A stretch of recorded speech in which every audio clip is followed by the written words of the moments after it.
Kakamature lang ng time deposit ko sa Union Digital Bank. 1 year ang tenor and 6.75% per annum ang nakuha ko pang interest. Plano ko sana mag-renew pero mababa na ang interest rates. Nag-interest cut ang BSP kaya apektado rin ang rates ng mga digital banks. Heto na ang mga bagong interest rates. Yung 1 year, 5.625% per annum na lang ang interest. The last time I checked ay nasa 6.5% per annum pa siya.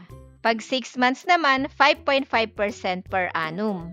3 months, 5.125% per annum.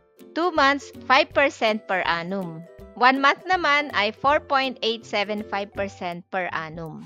Hindi ako magre-renew, ililipat ko naman yung funds sa CIMB para mas sulit. Kung interesado ka rin, click the link below to check out my video on CIMB.